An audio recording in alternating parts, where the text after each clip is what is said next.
آئیے میں آپ حضرات کے سامنے ایک ایسے خطیب کو دعوتی اسٹیج دیتا ہوں جب وہ بولتا ہے تو اس کے دل میں ایک امت کے لیے ایک پکار، ایک درد، اور نوجوان بچیوں کے لیے ان کے اندر تڑپ رہتی ہے. ان کا ہر لہجہ یہ محسوس آپ سنیں گے اور محسوس کریں گے کہ امت کے لیے کتنی فکر ہے. جس سے میری مراد حضرت مولانا اسعد اللہ سہیل صاحب اعظمی دامت برکاتہم العالیہ، جن کے بیانات سننے کے لیے مفتی حذیفہ صاحب قاسمی ہمارے آپ کے درمیان موجود ہے. حضرت کو کہیں جانا تھا لیکن مولانا اسعد اللہ صاحب کے بیان سننے کے لیے وہ یہاں پر تشریف رکھے ہوئے ہیں. میں حضرت سے بہت ہی ادب و احترام کے ساتھ مولانا اسعد اللہ صاحب سے گزارش کرتا ہوں کہ وہ آئے اور اپنے بیانات سے ہم سامعین کو مستفیض فرمائے کہ دل سے جو بات نکلتی ہے اثر رکھتی ہے، کہ دل سے جو بات نکلتی ہے اثر رکھتی ہے، پر نہیں طاقت پرواز مگر رکھتی ہے.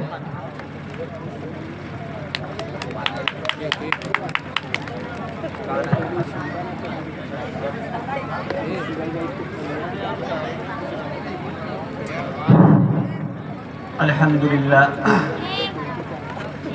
لله رب العالمين، والصلاة والسلام على سيد الأنبياء والمرسلين وعلى آله وأصحابه وأزواجه وذرياته أجمعين. أما بعد، فقد قال الله تبارك وتعالى في القرآن المجيد والفرقان الحميد: أعوذ بالله من الشيطان الرجيم، بسم الله الرحمن الرحيم. يرفع الله الذين آمنوا منكم والذين أوتوا العلم درجات والله بما تعملون خبير. وقال النبي صلى الله عليه وسلم: المرء على دين خليله فلينظر أحدكم من يخالل، أو كما قال عليه الصلاة والسلام. میرے انتہائی واجب الاحترام سامعین کرام، پردہ نشین ماں و بہنوں، اسٹیج پر رونق افروز علماء کرام اور دانشوران قوم و ملت، آج کا یہ پر رونق اجلاس جو بچے اور بچیوں کی تعلیمی سال کے اختتام پر منعقد کیا گیا ہے، دراصل ان کی حوصلہ افزائی کرنا ہے اور سال بھر کی جو انہوں نے محنتیں کی ہیں، جو انہوں نے کاوشیں کی ہیں اور جو انہوں نے کچھ پڑھا ہے، لکھا ہے، سمجھا ہے، اس کا پریکٹیکل آپ کے سامنے پیش کیا جاتا ہے، اس کا عملی نمونہ انہوں نے پیش کیا. میں نے کئی پروگرام کو دیکھا، ماشاءاللہ بچوں نے بہت ہی حوصلے کے ساتھ اس پروگرام کو تیار کیا اور آپ حضرات کے سامنے پیش کیا. یقیناً اس پر ان کی حوصلہ افزائی کی جانی چاہیے تاکہ آئندہ چل کر وہ کام بہتر سے بہتر طریقے سے کر سکیں. اس وقت میں جس موضوع کا انتخاب کر رہا ہوں وہ آج کا کوئی نیا موضوع نہیں ہے، بلکہ یہ موضوع ایک طویل زمانے سے چل رہا ہے، ہر چہار جانب اس کے چرچے ہیں. اگر آپ کالج کے اندر جائیں گے اس کی بات کی جائے گی، اگر آپ مدرسے کے اندر آئیں گے اس کی بات کی جائے گی، اگر آپ کسی پروفیسر کے لیکچر کو سنیں گے وہ لیکچرار جو ہوگا لیکچر دے گا وہ بھی اسی بات پر ابھارے گا. یقیناً میرے مراد آپ سمجھتے ہوں گے وہ آج کا موضوع نہیں بلکہ ایک طویل موضوع ہے جسے ایجوکیشن کے نام سے ہم جانتے ہیں، جسے تعلیم کے نام سے ہم جانتے ہیں، جسے شکشا کے نام سے ہم جانتے ہیں. اگر آپ اپنے مذاہب کا مطالعہ کریں اور اس دنیا کے وجود میں آنے سے قبل جب آسمان پر حضرت آدم کو اللہ تعالیٰ بنا رہا تھا اور فرشتوں کا جو آبجیکشن تھا، جو اعتراض تھا کہ حضرت آدم کو آپ زمین میں جو بھیجنا چاہتے ہیں، وہاں پر اللہ تبارک و تعالیٰ نے جس چیز کا سب سے پہلے انتخاب کیا تھا اور فرشتوں کو ساکت کیا تھا، مسکت کیا تھا، وہاں پر بھی حضرت آدم کو ایجوکیشن کی بات دی گئی تھی. وَعَلَّمَ آدَمَ الْأَسْمَاءَ كُلَّهَا سے اس چیز کو بیان کر دیا گیا. اس کے بعد آپ آئیے پروفیٹ محمد صلی اللہ علیہ وسلم کے دور کا جائزہ لیجئے. آپ جس دور کے اندر آئے ہیں یقیناً آپ نے تاریخ کے اندر پڑھا ہوگا، یہ دور نہایت ناخواندہ تھا، جاہلانہ تھا. اس دور میں قتل و غارت گری عام تھی، بیٹیوں کو منحوس تصور کیا جاتا تھا، ان کو زندہ درگور کر دیا جاتا تھا. لیکن محمد صلی اللہ علیہ وسلم جس وقت غار حرا میں ہوتے ہیں اور ان پر جو پہلی وحی نازل کی جاتی ہے، اقرأ باسم ربک الذی خلق خلق الانسان من علق، اس میں بھی ایجوکیشن کی بات کی جا رہی ہے، اس میں بھی شکشا کی بات کی جا رہی ہے. گویا کہ دنیا کا ایک ایسا چیپٹر ہے، ایک ایسا موضوع ہے، ایک ایسا لٹریچر ہے جس پر بے شمار لکھا گیا ہے، جس پر بے شمار بولا گیا ہے، اور تا قیامت اس پر ریسرچ، اس پر تحقیقات ہوتی رہیں گی، اور علم کی فضیلت، ایجوکیشن کے مہتوں کو گنایا جائے گا۔ ہر دور میں ایجوکیشن کی بات ہوتی ہے، تعلیم کی بات ہوتی ہے۔ آج کے اس اجلاس کے مقصد جو ہے، اس کا مقصد بھی ہے بچوں کی حوصلہ افزائی کرنا اور ان کی سال بھر کی تعلیمی کوششوں کو بیدار کرنا۔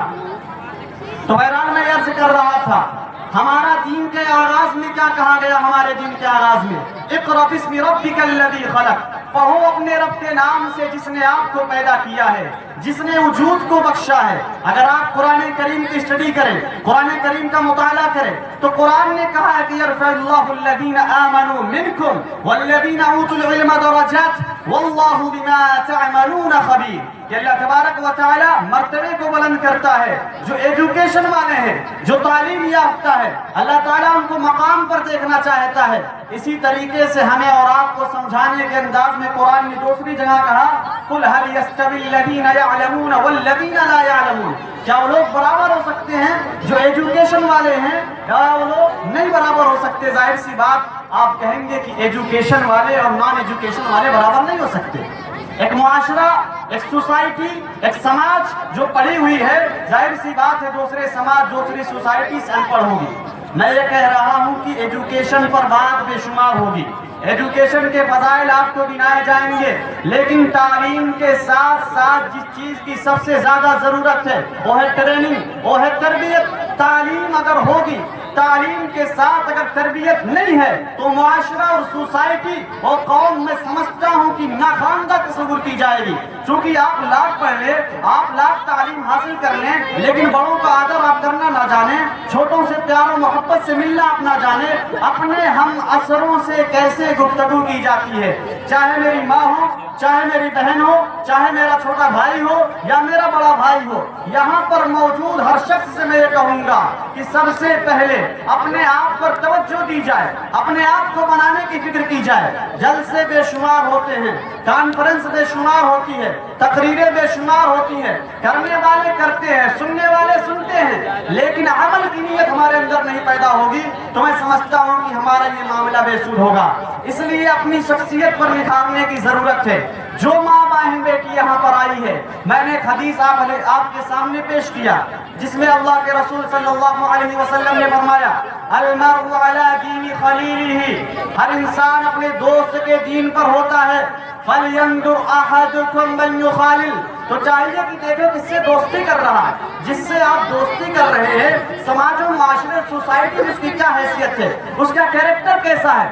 ظاہر سی بات ہے اگر اس کا کیریکٹر درست نہیں ہوگا، اس کا اٹھنا بیٹھنا درست نہیں ہوگا، اس کا بات چیت کرنا درست نہیں ہوگا تو آپ پر بھی وہ الزام عائد کیے جا سکتے ہیں۔ اس کی مثال آپ علیہ السلام نے دی۔ حضرت ابو موسیٰ شری سے روایت ہے، حضرت ابو موسیٰ شری فرماتے ہیں کہ رسول اللہ صلی اللہ علیہ وسلم نے فرمایا اچھے دوست کی مثال ایسی ہے جیسے کہ انسان عطر فروش کے پاس بیٹھتا ہے، اگر وہاں سے عطر نہیں خریدتا تب بھی اس کی خوشبو سے محظوظ ہوتا ہے، اور برے دوست کی مثال ایسی ہے جیسے وہ بھٹی والے کے پاس بیٹھے، اگر وہاں سے کچھ سامان نہ لے تو کم از کم اس کے دھواں اس کی ناک اور اس کے کپڑے پر پڑے گا۔ یہ ہے سماج کی اصلی حیثیت، آپ کو سمجھنا ہے۔ آپ سماج میں جائیں تو ایک دوسرے کو سمجھانے کی کوشش کریں، ایک دوسرے کو اچھی باتوں سے بتانے کی کوشش کریں۔ جو آپ کو شکشا دی جاتی ہے وہ شکشا یہی ہے کہ آپ بڑوں کے ساتھ کیسے رہیں۔ جو آپ کو ایجوکیشن ملا ہے اس کا میں کہتا ہوں کہ ایجوکیشن کا ہرگز مقصد یہ نہیں ہے کہ آپ ڈگریاں لے لیں اس سے بعد آپ بڑے بزنس مین بن جائیں گے، آپ لاکھ پیسے کمانے والے بن جائیں گے۔ میرے ذہن میں کم از کم ایجوکیشن کا یہ تصور نہیں ہے۔ میں یہ سمجھتا ہوں ایجوکیشن اس بات کی طرف آپ کو لے جاتی ہے کہ آپ سماج اور معاشرے میں کیسے رہیں گے، آپ گھر کے اندر کیسے رہیں گے، آپ غیروں سے ملیں گے تو کیا آپ کا ملنے کا طریقہ کار ہوگا، آپ بہن سے بات کریں گے تو کس انداز سے بات کریں گے، آپ والد سے مخاطب ہوں گے تو کس انداز سے مخاطب ہوں گے، آپ بڑے بھائی سے گفتگو کریں گے تو کس انداز سے گفتگو کریں گے۔ میری ماں بہنوں سے میں کہتا ہوں اگر آپ ساس کی حیثیت سے ہیں تو اپنے بہو کے ساتھ کس انداز سے پیش آئیں گی، یہ ایجوکیشن سکھاتا ہے، یہ تعلیم دیتی ہے۔ جب آپ ظاہر سی بات ایجوکیشن کو صحیح مقصد سمجھیں گے اور تعلیم کے حاصل کرنے کے بنیادی مقاصد سے جب حاصلہ ہو جائیں گے تو آپ کا پڑھنا بھی کامیاب، آپ کا بیٹھنا بھی کامیاب، آپ کا سننا بھی کامیاب، آپ کا چلنا کامیاب۔ اس لیے ہمیشہ خصوصی توجہ دینے کی ضرورت ہے۔ وقت بہت کم، میں اپنی بات کو سمیٹتا ہوں۔ ایک طویل گفتگو چاہیے دل کے راز کو کھولنے کے لیے، ایک لمبا وقت چاہیے ہر ایک چیز پر سیر حاصل گفتگو کرنے کے لیے، لیکن میں مختصر اور شارٹ کٹ میں اپنی بات کو ختم کر لوں گا۔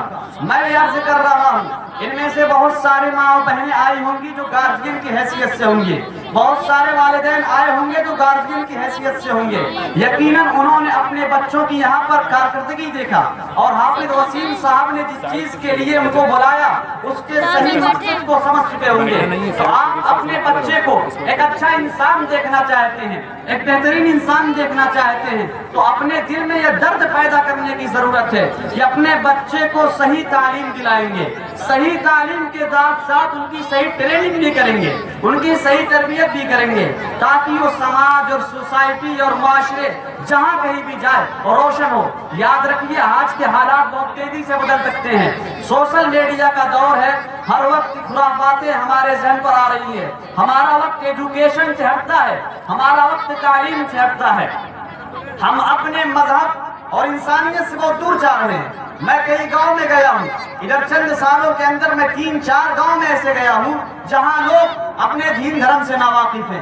اس قسم کے حالات ہمارے معاشرے میں ہیں، ہماری سوسائٹی میں ہیں، اسے ہمیں سمجھنے کی ضرورت ہے اور شکشا کو بڑھاوا دینے کی ضرورت ہے، ایجوکیشن کو بڑھاوا دینے کی ضرورت ہے، صحیح ٹریننگ اور صحیح تربیت کی ضرورت ہے۔ وقت بہت کم ہے، اس لیے اسی پر رخصت ہونا چاہتا ہوں۔ البتہ میں ان بچوں سے عرض کہوں گا جن لوگوں نے یہاں پر اسٹیج پر آ کر جواب دیا، میں دیکھ رہا تھا ان کے کانفیڈنس کو، ان کی خود اعتمادی کو، ان کے حوصلے کو، ان کے جذبے کو میں سلام کرتا ہوں۔ یقیناً آپ اسٹیج پر آئے اور سوال کا جواب دیا، آپ نے اندر وہ جرأت دکھائی ہے جس کو میں یہ کہہ سکتا ہوں جس نے لگائی ایڑ وہ خندق کے پار تھا، جو ہچکچا کے رہ گیا سو رہ گیا ادھر، جس نے ایڑ لگائی وہ خندق کے پار تھا۔ اپنے اندر وہ جذبہ پیدا کیجئے، اپنے اندر وہ کانفیڈنس پیدا کیجئے، اپنے اندر وہ خود اعتمادی لائیے۔ کہیں بھی آپ کو بلایا جائے، کسی اسٹیج پر آپ کو بلایا جائے، کسی منچ سے آپ کو بھاشن دینے کے لیے کہا جائے، آپ اپنے اندر وہ چیز پیدا کیجئے، وہ گفتگو کا جوہر لائیے تاکہ سماج و معاشرے کو آپ سمجھا سکے، ایک ملت کے خیبر ہار کو آپ بچا سکے۔ اس وقت ملت کو آپ جیسے نوجوانوں کی ضرورت ہے، یہ بچے جو کل کا مستقبل ہوں گے انہیں سنوارنے کی ضرورت ہے، یہی بچے کل مستقبل ہندوستان کا ہوں گے، انہیں صحیح سمت دکھانے کی ضرورت ہے، انہیں صحیح راہ دکھانے کی ضرورت ہے۔ جو بڑے ہیں میں ان سے کہوں گا اس طریقے کے پروگرام کا آیوجن کیا کرے، اس طریقے کا پروگرام منعقد کیا کرے اپنے گاؤں میں، اپنی سوسائٹی میں، اپنے سماج میں، اپنے معاشرے میں، تاکہ ناخواندہ طبقہ ابھرے۔ وہ بچے جو تعلیم حاصل کرنا چاہتے ہیں انہیں صحیح تعلیم نہیں مل پاتی ہے، اس کی طرف بھی توجہ دی جائے، پھر کبھی ملاقات ہوگی تو انشاءاللہ مزید گفتگو ہوگی۔ دعا کریں اللہ تعالی ہمیں اور آپ کو کہنے اور سننے سے زیادہ عمل کی توفیق عطا فرمائے۔ اگر عمل کی نیت سے ہم سنیں گے تو فائدہ ہوگا، تعلیم کی اہمیت کو سمجھنا ہوگا تو آپ کو تعلیم کو سمجھنا ہوگا، تعلیم کے ساتھ ساتھ تربیت پر سب سے پہلا فوکس ہونا چاہیے۔ اس لیے ایک قرآن کی آیت سے میں اپنی بات کو ختم کر دوں گا۔ قرآن کے اندر اللہ تبارک و تعالیٰ نے صاف لفظوں میں فرما دیا، چاہے مسلمان ماں ہو، چاہے مسلمان باپ ہو، چاہے مسلمان بھائی ہو، چاہے مسلمان بہن ہو، قرآن میں اللہ نے فرمایا یا ایھا الذین آمنوا قوا انفسکم واہلیکم نارا، ایمان والو بچاؤ اپنے آپ کو آگ سے اور اپنے گھر والوں کو۔ اس لیے سوچ لیجئے، خود کو بچانے کی فکر کیجئے، خود آگ سے اور خود اپنے بچوں کو بچانے کی فکر کیجئے۔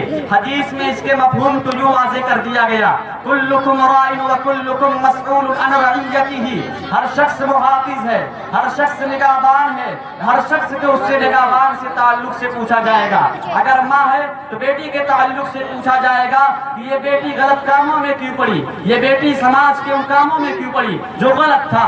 اگر باپ ہے تو بیٹے کے تعلق سے پوچھا جائے گا تمہارے بیٹے نے اپنے بیٹے کو نماز کی بابت کیوں نہیں تعلیم دی، نماز نماز کی تعلیم تم نے کیوں نہیں دی؟ سماج و معاشرے میں کیسے زندگی گزارنا ہے تم نے اس کو کیوں نہیں بتایا؟ اس لیے دعا کریں اللہ تعالیٰ مجھے بھی اور آپ کو بھی کہنے اور سننے سے زیادہ عمل کی توفیق نصیب فرمائے. چونکہ وقت کم تھا. وآخر دعوانا ان الحمد للہ رب العالمین.